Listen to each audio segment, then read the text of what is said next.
Tahun, manusia telah hidup berdampingan dengan berbagai makhluk hidup di bumi, saling membutuhkan satu sama lain. Namun, ada satu makhluk hidup yang sangat istimewa, yaitu pohon. Pohon-pohon ini tidak hanya memberi kita oksigen dan kehidupan, tetapi juga menjadi saksi bisu perjalanan waktu yang panjang. Tetapi juga menyimpan sejarah yang menakjubkan. Siapkah kamu untuk melihat keajaiban alam yang luar biasa ini? Yuk, kita mulai. Pohon ini adalah yang terbesar di dunia menurut volume. Volume batangnya saja mencapai sekitar 1487 meter kubik, yang menjadikannya sebagai salah satu raksasa alam yang memukau. Diperkirakan telah berusia lebih dari 2200 tahun, General Sherman telah menyaksikan banyak peristiwa sejarah dan perubahan alam selama hidupnya. Pohon ini tumbuh di kawasan yang terkenal dengan keberadaan pohon-pohon sequoia raksasa, yang dikenal sebagai spesies yang dapat hidup selama ribuan tahun dan tumbuh hingga mencapai ukuran luar biasa. Keberadaannya menjadi simbol kekuatan alam yang tak tertanding. Assalamualaikum warahmatullahi wabarakatuh. Halo pemirsa, di mana Anda berada? Di sini saya akan sedikit menjelaskan tentang makhluk-makhluknya Allah yang ada di muka bumi ini. Jadi semua makhluk yang ada di muka bumi ini adalah makhluk ciptaan Allah Subhanahu wa Ta'ala, yang di situ selalu mengabdikan dirinya untuk selalu menyembah kepada Allah Subhanahu wa Ta'ala, di antaranya manusia dan juga jin.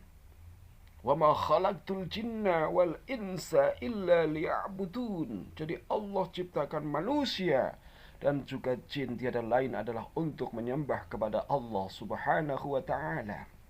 Akan tetapi disinilah manusia ahsani taqwim. Jadi Allah ciptakan manusia itu adalah sebaik-baik ciptaan. Maka manusia diciptakan di muka bumi ini adalah sebagai khalifah. Wa idz qala rabbuka lil malaikati inni ja'ilun fil ardi khalifah. Jadi Allah menciptakan manusia di muka bumi ini adalah sebagai khalifah. Adapun makhluk-makhluk lain adalah sebagai ciptaan Allah yang memiliki aktivitas tersendiri, bahkan selalu bertasbih kepada Allah Subhanahu wa Ta'ala. Terus bagaimana dengan tasbihnya para makhluk lain, seperti pasir-pasir, daun-daun, tumbuhan-tumbuhan, bebatuan, air? Mereka semuanya adalah bertasbih kepada Allah Subhanahu wa Ta'ala. Di dalam Al-Quran Allah Subhanahu wa Ta'ala berfirman, A'udzu billahi minasyaitonir rajim. Bismillahirrahmanirrahim. Tusabbihu lahus samawati sab'u wal ardh wa man fihinna wa in min syai'in illa yusabbihu bihamdihi walakin la tafqahuna tusabbihahum innahu kana haliman ghafura. Jadi di dalam surat Al-Isra yang saya bacakan tadi ayat 44, di situ bahwa seluruh langit yang 7, bumi, dan semua yang ada di dalamnya senantiasa bertasbih kepada Allah Subhanahu wa Ta'ala. Tidak ada sesuatu pun kecuali senantiasa bertasbih dengan memujinya. Tetapi kamu tidak mengetahui, tidak mengerti tasbih-tasbihnya mereka. Sesungguhnya Dia Maha Penyantun lagi Maha Pengampun. Jadi yang namanya pohon, batu, tanah, semuanya, hewan-hewan, harimau, macan, kuda, sapi, kerbau, semuanya, bahkan yang kecil, semut, lalat, nyamuk, semuanya bertasbih kepada Allah Subhanahu wa ta'ala. Terus apa makna tasbih? Apa yang dimaksud dengan tasbih? Bahwa tasbih adalah mensucikan Allah Subhanahu wa ta'ala. Mensucikan Allah, itu artinya tasbih. Jadi memuji sepenuh hati terhadap Allah Subhanahu wa ta'ala. Itulah tasbih. Jadi yang dimaksud tasbih di sini adalah mensucikan Allah. Apa artinya mensucikan Allah? Bahwa yang namanya mensucikan Allah itu adalah memuji dengan kebesaran Allah Subhanahu wa ta'ala. Tidak mungkin orang memuji tanpa adanya emosi, tidak adanya jiwa yang spontanitas keluar dari jiwa kita, yaitu emosi. Dengan demikian, segala sesuatu itu adalah mempunyai energi. Yang di situ energi itu memiliki getaran dan juga pancaran. Dan setiap getaran itu memiliki bunyi. Sekarang ini mungkin akhir-akhir ini sudah namanya dunia global sudah sangat canggih sekarang untuk bagaimana merekam getaran-getaran suara, pancaran-pancaran yang keluar dari makhluk yang kecil sekarang bisa terbaca karena perkembangan teknologi yang sangat luar biasa, yaitu bisa direkam, bisa merekam getaran-getaran yang ada pada makhluk-makhluk yang mungkin menurut kita mereka tidak memiliki getaran, tapi ternyata dengan energi getaran pancaran yang dikeluarkan oleh makhluk-makhluk yang menganggap mereka itu adalah mati, ternyata mereka tidak. Makanya disitulah bahwa yang namanya makhluk-makhluk itu tetap bertasbih kepada Allah Subhanahu wa ta'ala. Jadi dengan suara-suara tasbihnya para makhluk-makhluk semuanya itu adalah membesarkan nama Allah Subhanahu wa ta'ala, memuji dengan kebesaran Allah Subhanahu wa ta'ala. Seperti halnya mungkin air, setiap tetesan air yang kita gunakan untuk berwudu, untuk mandi di situ, maka harus kita bersama-sama memikirkan, menilai bahwa air tersebut adalah air yang akan menjadikan saksi nanti.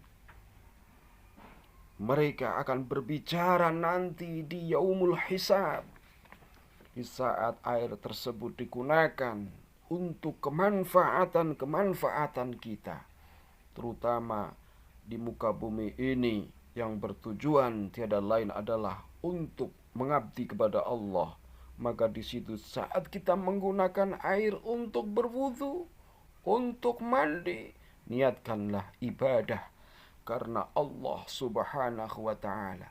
Karena apa? Setetes air tersebut selalu dikawal oleh para malaikat-malaikat.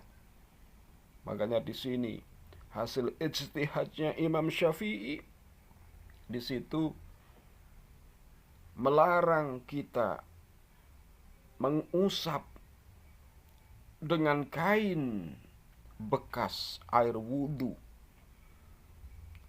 karena air wudhu di situ mengepal dosa-dosa kita di masa dahulu. Jadi dosa-dosa kita terdahulu terkepal oleh air wudhu kita. Dan yang menetes itulah yang akan menjadikan saksi nanti kelak di yaumul hisab. Untuk itu maka kita bersama di saat kita menggunakan air, niatkan untuk ibadah kepada Allah Subhanahu wa ta'ala. Karena semua air tersebut adalah makhluk Allah yang selalu bertasbih kepada Allah Subhanahu wa ta'ala. Bahkan pernah sahabat Utsman bin Affan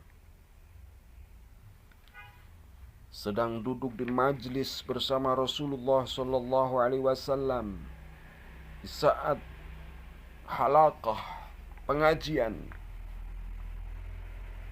suruh membuka tangannya. Lalu tangan tersebut, tangan beliau Utsman bin Affan, ditaruhlah pasir di tangannya sama Rasulullah sallallahu alaihi wasallam. Karena majelisnya Rasulullah itu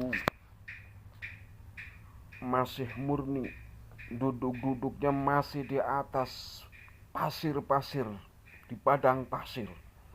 Lalu Rasulullah mengambil 7 butir pasir itu, ditaruh di tangan Rasulullah Muhammad, di tangan Utsman bin Affan, Lalu suruh dengarkan, coba Utsman, dengarkan. Lalu taruhlah di atas kuping kamu, telinga kamu. Lalu suruh dengar. Dan di telinganya, oh, kata Utsman, iya, ada seperti suara lebah, kata Utsman. Rasulullah menjawab, itu bukan suara lebah, itu tasbih. Tasbihnya makhluk Allah berupa pasir itu tadi. Kasih coba kepada Abu Bakar. Dia menjawab, oh iya, ada suara lebah. Bukan, itu adalah suara tasbihnya pasir. Dikasihkan kepada Ali, bunyi juga yang sama. Dan yang terakhir diberikan kepada Umar bin Khattab, juga bunyinya sama. Semuanya mendengarkan seperti suara lebah. Ternyata kata Rasulullah, itu adalah suara tasbih daripada pasir. Jadi jangan kita memandang enteng alam semesta ini, bahwa yang namanya pasir-pasir, batu-batu, semuanya bertasbih. Jadi jangan kita memandang enteng. Jangan mengira, apalagi kita selalu merusak. Karena mungkin manusia yang sangat berkuasa, menguasai segalanya, sehingga mereka menghina, apalagi merusak, terlalu banyak berkorban, yang namanya alam semesta ini. Dari yang lampau, mungkin di saat banyak hutan-hutan daerah Sumatera, Kalimantan, di situ banyak dirusak. Disitulah karena mungkin tidak taunya kita sebagai sesama makhluk Allah. Maka disitulah kita diperintahkan untuk menanam.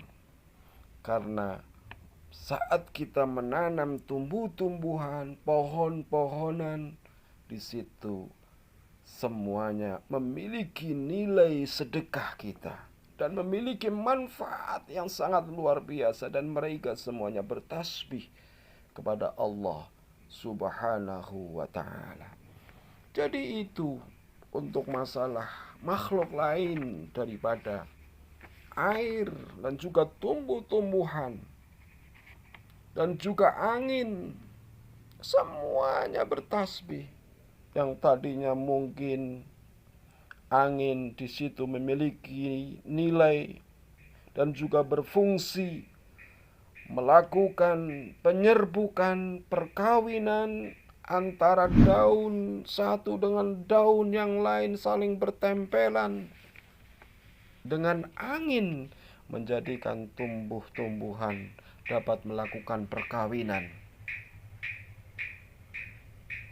Tapi akhir-akhir ini banyak angin berubah menjadi angin puting beliung, angin topan, angin lesus yang di situ memporak-porandakan dunia ini.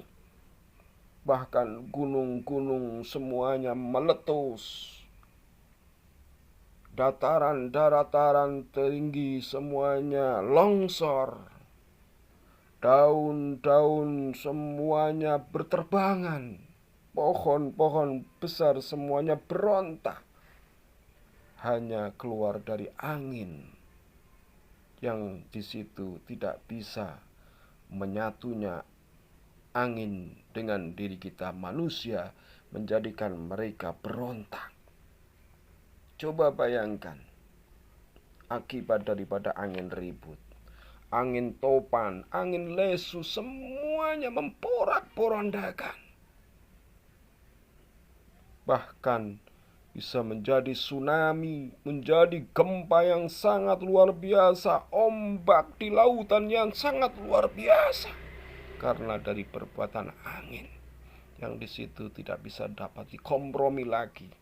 Mungkin karena marah mereka, yang di situ mereka tidak ingin dengan dunia ini yang dirusak oleh manusia-manusia di muka bumi ini. Dan juga mungkin bukit-bukit, gunung-gunung yang begitu indah, yang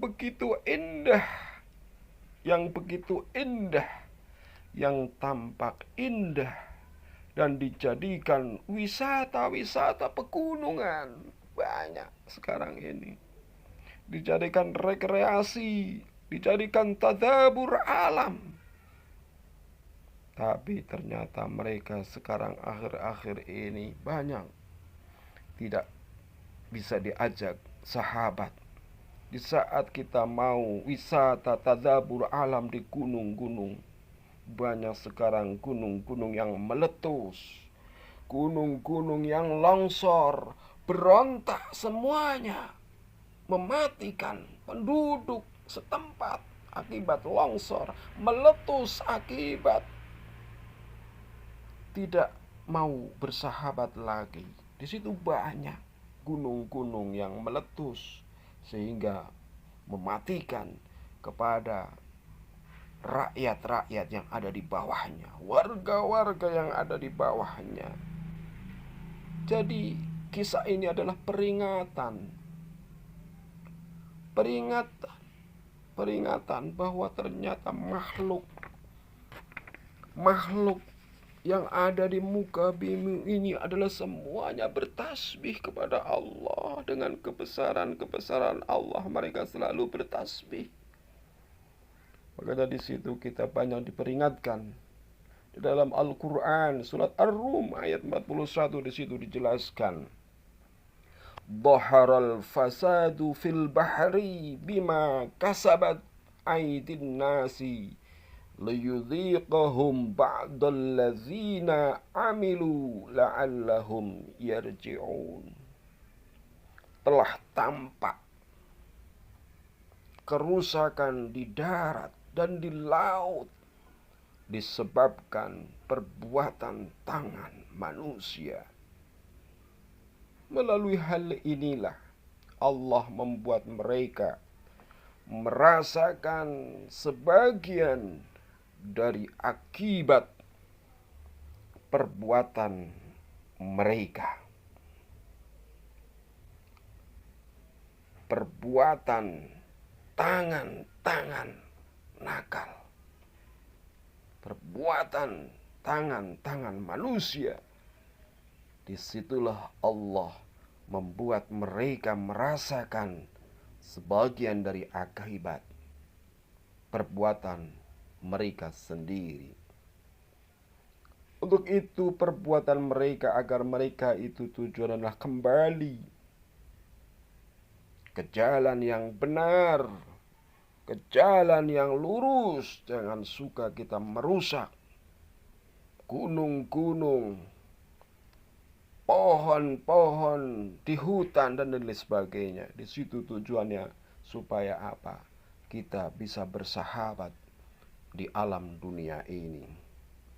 Jadi itulah kita bisa bersama menyatu dengan alam, dengan makhluk-makhluk lain di muka bumi ini.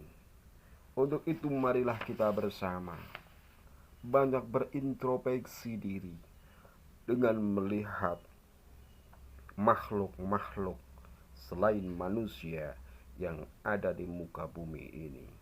Terima kasih. Wassalamualaikum warahmatullahi wabarakatuh.